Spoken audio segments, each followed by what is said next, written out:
As of January 2022, Statista reported that 28% of the U.S. population is an avid fan, 46% is a casual fan, and 26% aren't even fans of any type of sport. Each sport has a unique fan base. Each sport has their good and their bad teams.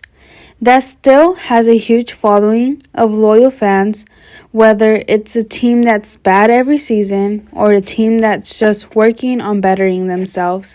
These teams still have loyal fans. Sometimes fans are fans of sport teams because it was pushed upon them as they grew up in a household that supported that sport and or team, which is why Sam and I decided to just not focus on one specific sport.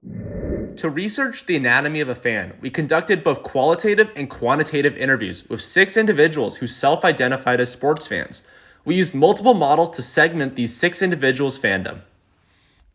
First and primarily, we objectively quantified what stage of fandom each interviewee was in by utilizing the Psychological Continuum Model, or PCM.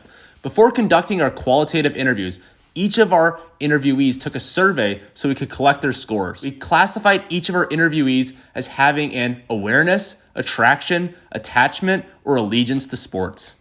Additionally, we qualitatively analyzed the self-described behaviors of our interviewees. We looked at whether, as sports fans, they tended to bask in reflected glory, cut off from reflected success, bask in reflected failure, or cut off from reflected success. We also utilized the research of the Sports Innovation Lab to determine whether these fans could be segmented as local fans, global fans, or fluid fans. Please enjoy as Maria and I will now break down each of our interviewees. Based on medium-level scores on all 3 facets of the PCM, Eric is in the attachment level of fandom.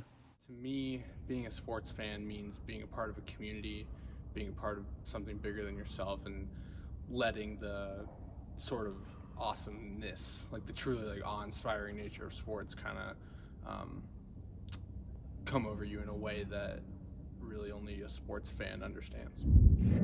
Eric can be segmented as a global fan and has an inclination to bask in reflected glory of the phenomenon that is sports. 2010 World Cup, Landon Donovan game-winning goal against Algeria. That, like, to this day is the most positive sporting event like I've ever witnessed. I was up at 6:30 in the morning watching that game.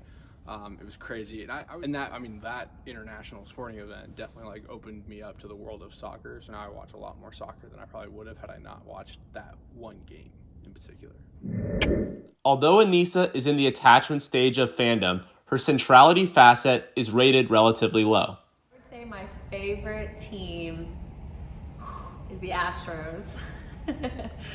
We hypothesized that Anissa's centrality score is low because as a local Astros fan, in the wake of their recent cheating scandal, she has struggled with deciding whether to bask in reflected glory or to cut off from reflected success. So obviously when the Astros recently won the first World Series, that was a very positive moment for me. I think because I'm from Texas, and a lot of times when you're from Texas, you have a lot of pride for the teams that are in that community. They have definitely been through a lot, and I as a fan have been through a lot, so it's been a lot of learning lessons, trying to decide if I still want to stay a fan, but I'm definitely still a fan. Going forward, there may be an opportunity to further research a potential deviation in Houston Astros fans' PCM scores before and after the cheating scandal. Landon is in the allegiance stage of the fandom. His centrality phase is rated really high. We hypothesize that Landon's centrality score is high due to the fact he grew up playing baseball at a young age. Worry began because of him playing catch with either his father or grandfather in the backyard. Due to him growing up in an atmosphere where everyone watched baseball or played, he began to root for the Toronto Blue Jays, which was a geographic team back home in Canada. Now, Landon is playing professional baseball in Canada for the Winnipeg Goldeyes as a pitcher. For instance, I was a Blue Jays fan, still am, and it just was because I'm from Canada and their games were always on TV. So I just got used to watching them play all the time. Henry is in the attachment stage of fandom. However, it is likely that he may fluctuate between attachment and allegiance, specifically as it pertains to his fandom of the Oakland Athletics. I think to me, being a fan is about rooting for a particular team that you have some connection to. For me, my main team is the Oakland A's. I grew up in Oakland. Love baseball, playing baseball my whole life. It's been a lot of fun being an A's fan. It's miserable as it can be sometimes. Henry shared experiences of basking in reflected glory and can be segmented as a local fan. Henry is focused on the performance of his team and does not cut off reflected failure. 2012, I went to an A's playoff game. Steamboat hit a walk-off in the division series, and that was just a great time. It was a great game. Steamboat was my favorite player at the time, and it was just a real highlight. My hardest moment, seeing guys like Steamboat get traded. I mean, as an A's fan, that's happened quite a bit. It's always hard losing a fan favorite, so I'd say that's the hardest moment.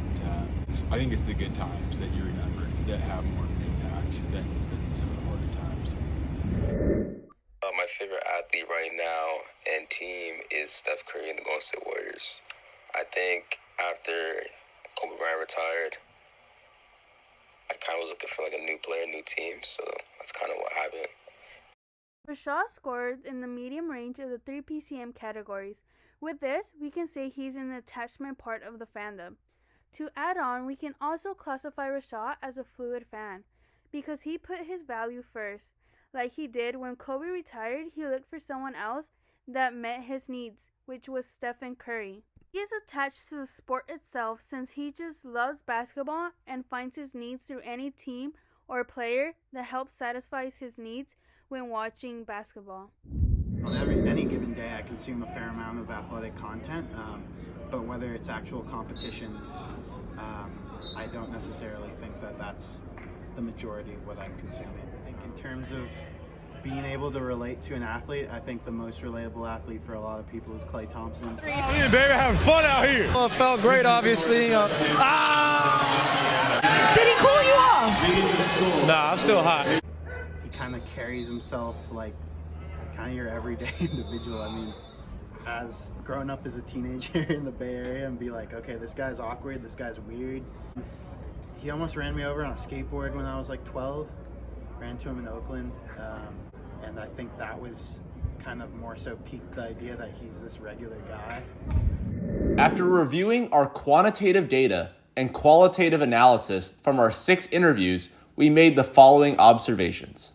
With regards to the PCM, the smallest degree of deviation in our interviewees' answers came from scores related to the pleasure facet of the PCM.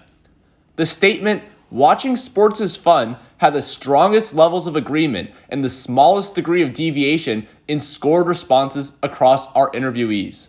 Based on this data, we theorize that further research may conclude that the PCM facet of pleasure drives awareness and attraction, the first 2 stages of fandom. Sign and centrality likely correlate more to where on the spectrum most fans exist in the later fandom stages, attachment and allegiance. Additionally, with our qualitative analysis, we observed the following. All of our interviewees shared experience of basking in reflected glory. No interviewees who were classified as fluid fans shared experiences of basking in reflected failure or cutting off from reflected success. There may be an opportunity to further research if there is a significant segment of fans whose fandom is primarily driven by the failure of a particular athlete. Our final conclusion is that in sport marketing, it has a great way to segment groups of fans, which is by utilizing the variables of PCM scores, tendencies to birth, course, or curve, and whether an individual is a local, global, or fluid fan.